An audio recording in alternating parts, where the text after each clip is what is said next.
you very much for accepting this invitation. I'm really, really glad you're here with us.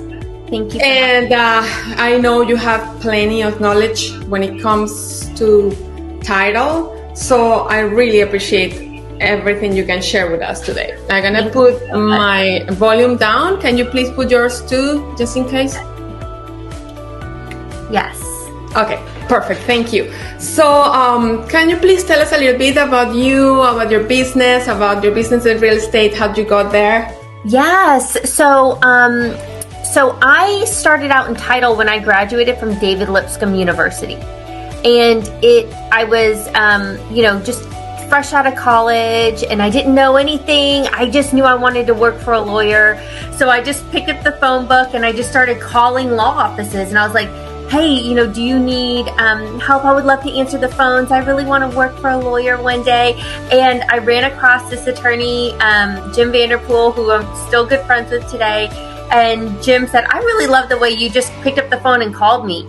That doesn't happen all the time. And I'm just I had no idea. I thought that's how you got a job. I didn't know. So he just hired me on the spot. And then ever since, that's how I got into title. And I have been working in title companies. I've done pretty much every single position in a title company. So when I moved, when I went to law school, I went with the knowing that when I came out, this is what I was going to do. I was very intentional about that. And when I graduated from law school, I started a title company, Touchstone Title. We grew it to be a top 20 title company across 3 different states. And that was kind of my foray in. I've handled since then, worked for an international real estate company. As corporate counsel, I've represented lenders in large commercial lending transactions. And now my practice is really a 360 real estate law practice. There's really nothing that comes across our desk that we're not going to be able to handle. I haven't said no in a really long time. So we can pretty much help anyone. Is there anything in particular that made you so passionate about this? If you could describe it, because I know it's a lot. I really believe in the American dream. I believe in every single person owning a piece of real estate. That is not a reality for a lot of people. Most people in the world will never own a home. They'll never have that security of knowing that where they lay their head at night is theirs, that they'll never know what it's like to offer their children that security of you're always going to live here as long as we feel like it.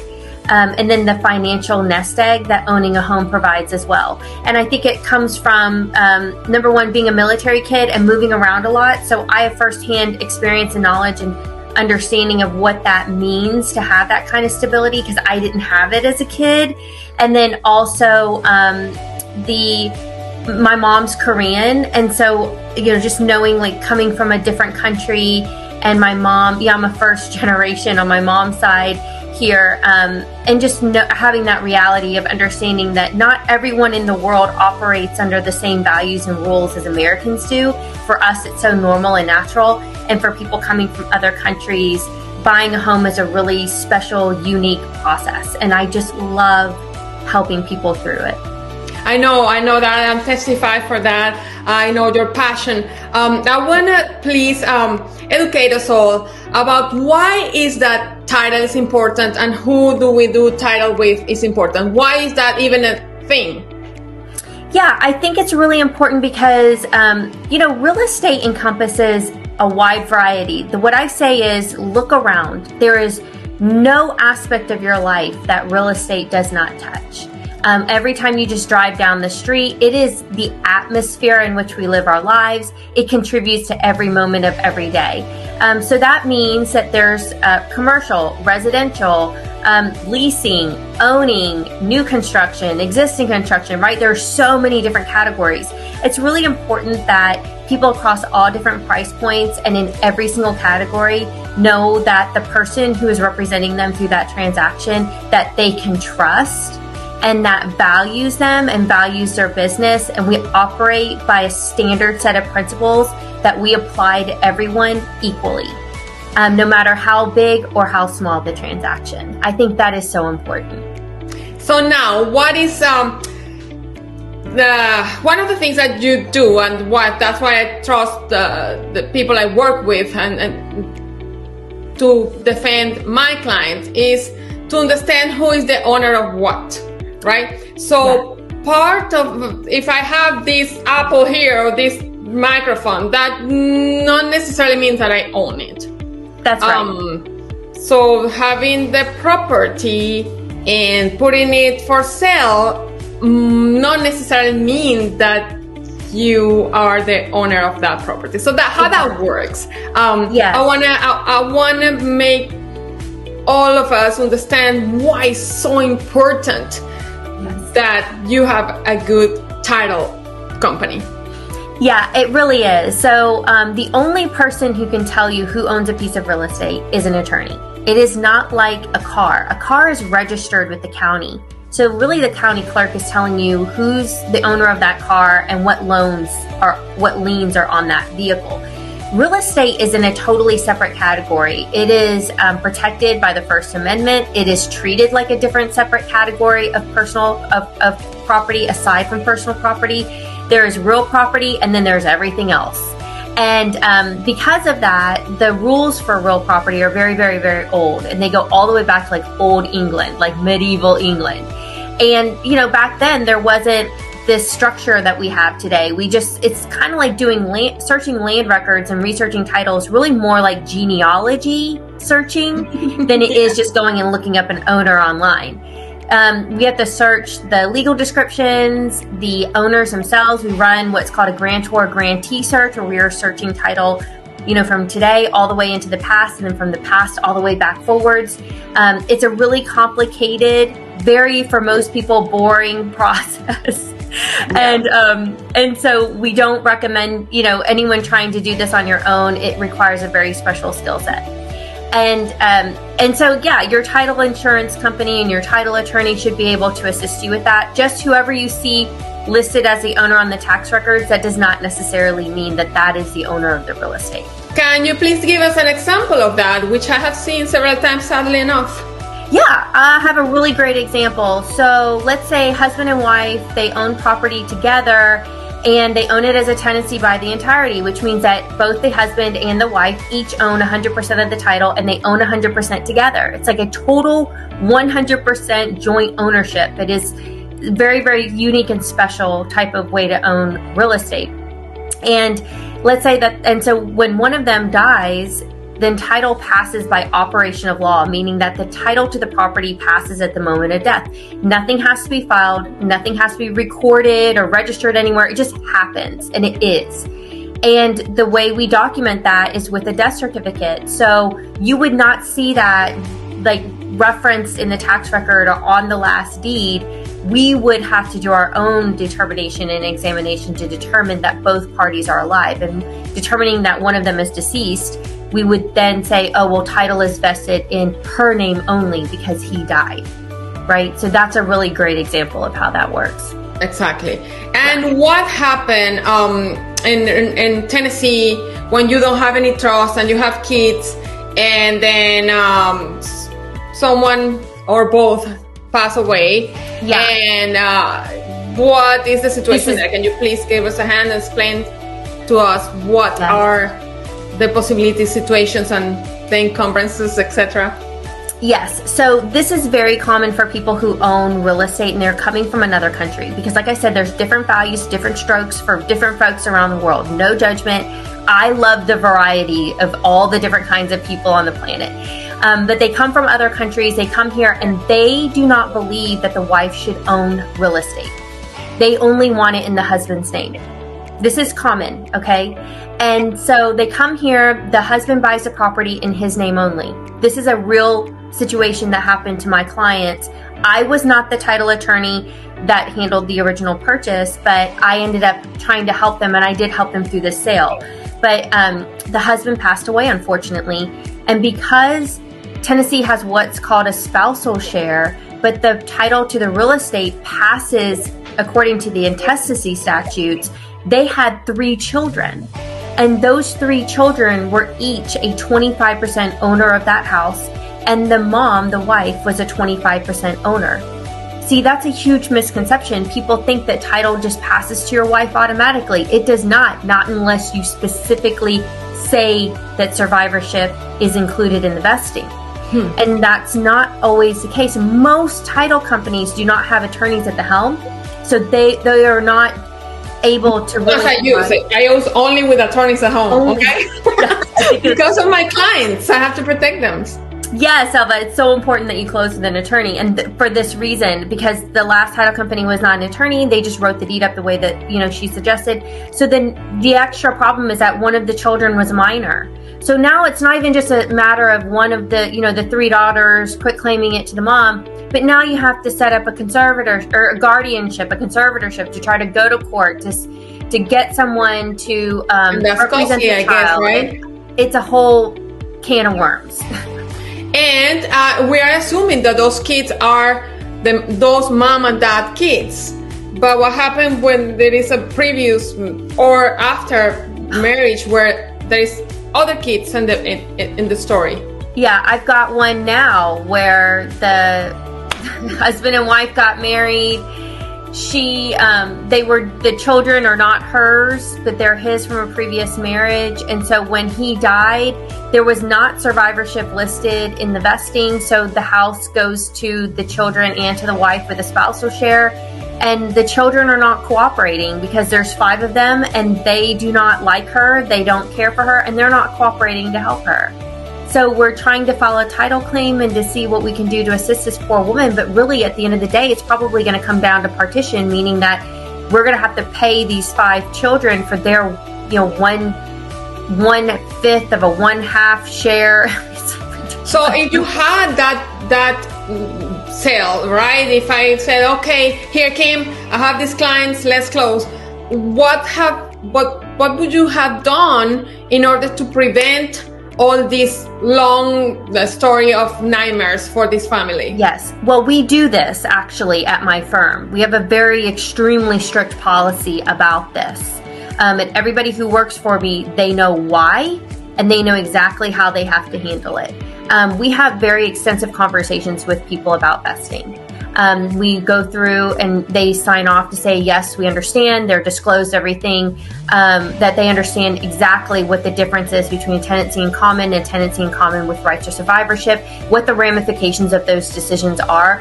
This does not happen to my clients. I mean, it would be a very, very fluke, rare thing that anybody would close with me and not have title vested properly. But that's what I consider to be the duty of care that I owe. That's why it's important to close with a good title company. Talk a little bit about encumbrances and what they are, etc. Yeah, so encumbrances can be anything like you mean like on a boundary, like an encumbrance. Like if we have a house here that how it is in Tennessee where we have a lot of land and then this land cannot enter the car but through this side, but then the other part was partitioned in some way, etc. Please explain to our clients how can that hurt them or how can we manage that in the best possible way. Yeah, so definitely when you're working with land, anything I would say over an acre, you really need to... I'm sorry, I was actually talking about of course for land too, but I was imagining this little house that has a land, the neighbor, but my client is the house and it enters through the neighbor's land or something like that. Yes, because anything outside, and that's why I mentioned about acreage, because anything outside of a subdivision is really something that you need to be very careful about when you're buying any kind of property. Because it's like what you're saying, there can be sewer easements, there could be driveway easements, you don't realize it, but this neighbor and that neighbor share the driveway and they've just kind of said that they're going to do it this way 20 years ago. There's nothing in writing. Those are the types of considerations that you need to take into account. Maybe the neighbor's barn is encroaching on your land. right? And all of that can be disclosed with a survey. Surveys are not required, but I highly recommend them if you have even a question, even if you're in a subdivision. I actually had a client who recently purchased a home. They were buying in a subdivision. I'm not going to name which one, but it's a really, really nice subdivision, multi-million-dollar homes in here. And the HOA pointed out where they thought that the boundary line was, and turned out that the HOA was wrong, that that's not where the edge of the property was, and you would not be able to tell just by doing a visual inspection of the property where that line was. And it turned out that it shaved off like 1/4 of an acre from their parcel that they thought that they were purchasing. A survey would have prevented that. A survey would have revealed exactly where. So, I think that if it's your biggest purchase, take the time to do those inspections. And the issue is that of course, your realtor is not responsible for making those kinds of inspections for you. See, people want to fall back on the real estate agent and say, well, she should have told me that's not, it's all disclosed in that buyer representation. Where the representation begins and ends is very clear. And as a buyer, you've got to do your own due diligence. Now, that's where your title attorney can come in handy, because where the representation of your real estate agent ends is really where your attorney picks up. So you can give me a call, ask me to take a look at it. We'll review it and advise you on whether or not you need a survey. We can help you out with those kinds of things. Do you have any recommendations for buyers, other than, of course, use a great title company like yours, in regards of new constructions and in general real estate and title related? Yes. So my recommendations to buyers would be, number one, don't just go with a real estate agent that you were referred to, who's your cousin's best friend's mom. Interview a couple, go with someone who does this all day, every day, and it is their real job. Because the difference between closing 2 a year and closing 20 a year, it's a huge difference in terms of the caliber of that agent. Yes. And the day-to-day things are important, and in my case, the language barriers are just... Yes. Yes. And of course, someone who works with the community is very important as well. But those are the things that I would say, number one, that's a huge thing. If you've got someone like Selva who's marketing all day, every day, everything she does all day is real estate. This is someone who's really obsessed with real estate and loves it, all aspects of it, and really does it to help people, and is really in it, right? And so the training is there, the continuing education is there, the skill set, the number of transactions, the knowledge, the expertise, all of that is there. Whereas if you go with someone who's been doing it a year or 2 years, maybe not, maybe not. I'm not saying not, but maybe not. And the other thing I would say is always work with a loan officer first. Work local, use a Tennessee loan officer, first of all. Please don't just ride a rocket, if you know what I'm saying. But, You're touching on my bottoms. I'm here like... Yes, it's going to be a bumpy ride. But use a Tennessee loan officer, use someone local, because the fees are local here in this state, and so they vary widely from state to state, and you can receive an estimate from a loan officer out of state or a 1-800 number, and that loan estimate is going to be nowhere close to correct. All right. These guys are here. They're local, and the realtors in this local market hold them accountable to their word. And believe me, there's no one more ruthless than a real estate agent who feels like their client has been wronged. They will let everybody know, right? They hold people accountable. You know why? Because their clients hold them accountable. So they're going to make sure that everyone's doing their job. And that's one of the things I love about real estate. I love that about this industry. The passion that brings in us too. It's like my clients are, in a good way, in no pejorative, but it's like my kid. Just don't touch them in the wrong way, because I am the tiger that's going to be hurt. That is so true. That's exactly it. That's the vibe, Selva, is what I'm saying. It's like they're like their babies. Like, don't hurt my client. And it's so true. And so use a Tennessee loan officer. The fees are great. The rates are competitive. There's no reason not to. And then the third thing I would say is delve into your numbers really, really deeply. Don't just go with the interest rate that's online, the interest rate that's been quoted. Your real estate agent can negotiate better terms for you. They can get that payment lower, or they can put you in a bigger house than you expected, or they can get you in a neighborhood you thought you would never be able to afford. Real estate agents know a lot about off-market listings you cannot find online yourself. They will just smile and dial 15 real estate agents, say, hey, do you know anything? And sometimes somebody does, you know? Yeah. And so that's really the value of having a great, strong real estate agent and a strong loan officer, is because they are really the marriage of those two. It's so important. They're your dream. The relationship we have, and you know, we're not just CEOs. We just talk to people, and we know people. We talk to them. We're friends between each other. So we have resources like you and like many great professionals that also, you know, sustain and help us out to be every day better and better. I'm extremely thankful to everything you have done today. I'm gonna take just 1 minute for you to tell us, what do you think about people should buy if they are ready? They should buy today, or they should wait until January, February? Girl, don't get it. I had to ask you. Yeah, I love it. First of all, if you're renting, I don't care. Buy anytime. It's always a good time to buy when you're renting. It's 100% interest that you're paying when you rent a home. You're paying someone else's mortgage for them. It's money down the drain. You never get it back.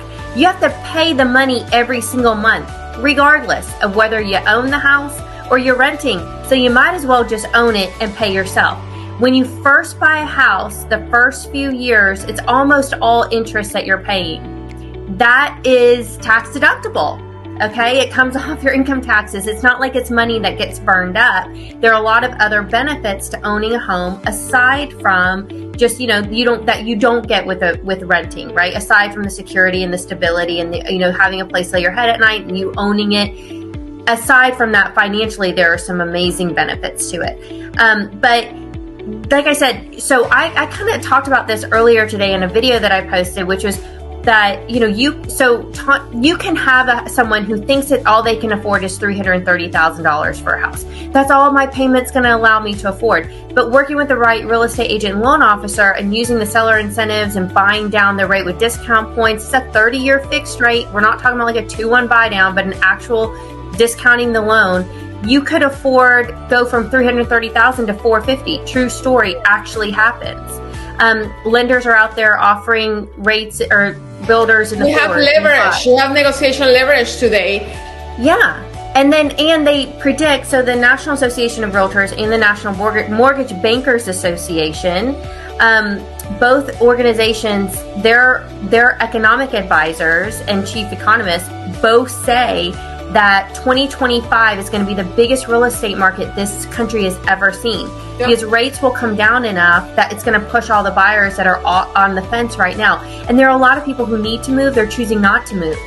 And that year, when the rates are expected to come down solidly in the 5s, and maybe in the low 5s, that the inventory is going to fly off the shelves. You're going back into multiple offers. You're talking about prices are going to skyrocket again. You're not going to be able to find a deal. It's going to happen super fast. And so you're not going to be able to find a deal, and you're going to miss out on that boat, you know, of buying the house and then earning all that equity. Lost too. Not only all this time that you have lost, not only all the money that you kind of have to pay more, not only it's going to be harder because also the inflation doesn't help you enough to save a bunch of money, but the equity, I mean, I'm seeing crazy numbers in the equity still. Yes, it's slower than the 19, 20 that we saw, but we are seeing equity, important numbers. So that's your family. And me, like a Latin, Hispanic lady, I really need my people to empower themselves. And that's why I empower myself with people like you. And thank you so much. Please tell us, everybody, how to find you. Please tell us where to locate you. Of course, you know, we are always trying to close with the best and include you. I have one of my listing guys that can close just with Kim. I mean, you can close with whatever you want, but it would be much better for you if you do that. Yes. And then tell us, please, about your contact information? Yeah, so you can reach me on Facebook, Instagram, LinkedIn, TikTok. My website is listed and it's in the bio of all those pages. Call the office to get a hold of me. They'll put you directly in touch with me if you need anything at all. We do real estate law, closings, title insurance, represent buyers, sellers, commercial transactions, and residential. We can assist you. There's really nothing in real estate that we are not going to be able to assist you with. If I don't have the answer, I know I can find somebody who does. That's what we do. Thank you. A big hug to you. It's always a great pleasure. Thank you very much for coming to my house tonight. And until the next time. Thank you. Thank you, everybody, for being with us. You're amazing. Thank you. Bye.